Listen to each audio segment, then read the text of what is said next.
Hey y'all, welcome back. My name is Ophelia and I'm the Executive Director of AccraLit.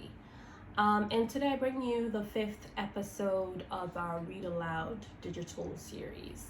Today, our poet and writer is Nikki Giovanni, and per usual, before I read the poem itself, I'll give you a little bit of background or context about her. So Nikki Giovanni is a living, iconic Tennessee-born poet, writer, commentator, activist, and educator who was born in 1943. She served as a distinguished professor from 1987 to 2022 at the Virginia Polytechnic Institute and State University. Her work explores subject matters including race, sexuality, gender, and African American family dynamics. She is the recipient of awards including but not limited to the inaugural Rosa Parks Woman of Courage Award, the American Book Award, the Langston Hughes Award, the Virginia Governor's Award for the Arts, the NAACP Image Awards 7 times, and being a 2004 Grammy finalist for her album, the Nikki Giovanni Poetry Collection, for Best Spoken Word Album. That's a mouthful. And today, the piece that we're going to be reading by Nikki Giovanni's is titled Mothers, and it's perfect timing because today is Mother's Day. I mean, you'll be seeing this video during the week, but I'm recording this on Mother's Day. So it's going to be more like a Mother's Week. So here goes. Mothers. The last time I was home to see my mother, we kissed, exchanged pleasantries and unpleasantries, pulled a warm, comforting silence around us, and read separate books. I remember the first time I consciously saw her. We were living in a 3-room apartment on Burns Avenue. Mommy always sat in the dark.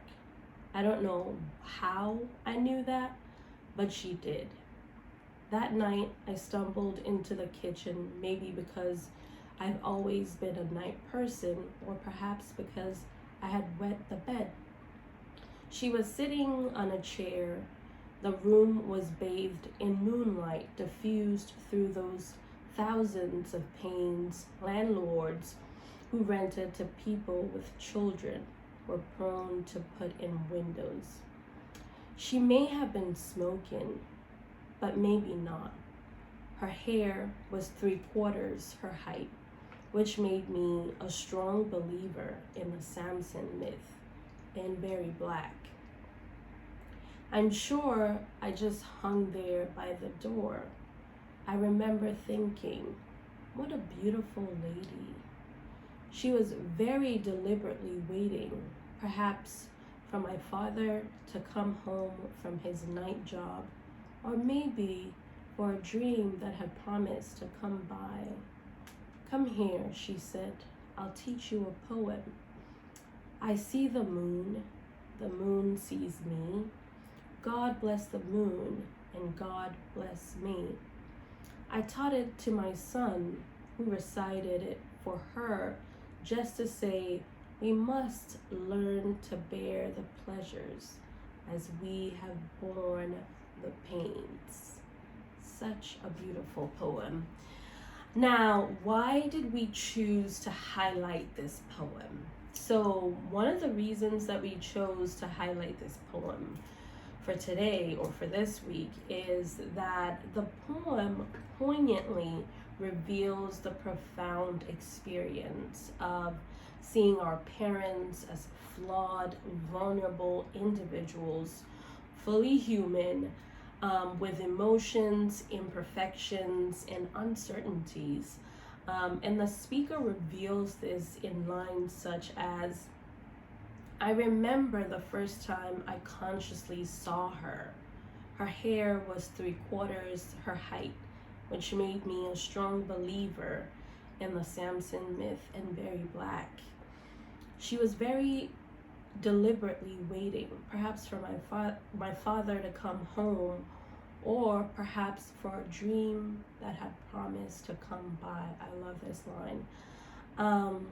Another reason why we chose to highlight this poem for today is, it's a Mother's Day reflection. And as we celebrate Mother's Day, or for me, Mother's Week, Mother's Month, Mother's Year, Giovanni's poem serves as, again, a poignant reminder to cherish and honor the mothers in our lives, acknowledging their profound impact and the invaluable lessons they impart, echoing across generations.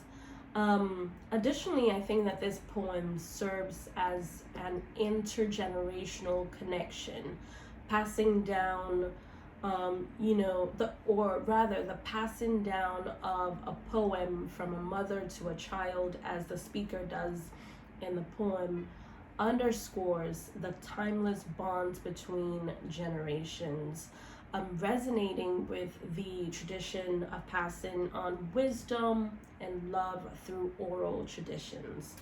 And lastly, but certainly not the least, another reason why we chose to highlight this poem is because it really does shed light on the universal themes of love and resilience. The poem's exploration of beauty and strength or the beauty and strength rather of motherhood resonates, I believe, universally, across borders, across geographic regions, and so on and so forth. And it reminds us of, the sacrifices made and the enduring love that transcends hardships and challenges. And I very much enjoyed this poem. It very much resonates with me. And per usual, if it resonated with you, definitely leave a comment in our comment section. Share this with your network, like, repost, and so on and so forth. And if you want to support AccraLiteracy's mission, which is to advance literacy as well as storytelling within underserved and underrepresented groups, definitely you can do so by donating funds, purchasing our merch, donating technological equipment or clothing in good condition, or shoes, or even things that pertain to our period poverty mission. And so many other ways that have been outlined on our website. And if you want to reach us directly and ask us questions about anything, definitely feel free to do so by reaching us at info.accralit@gmail.com. Thank you again for joining us. We hope to see you next time. Bye. Thank you.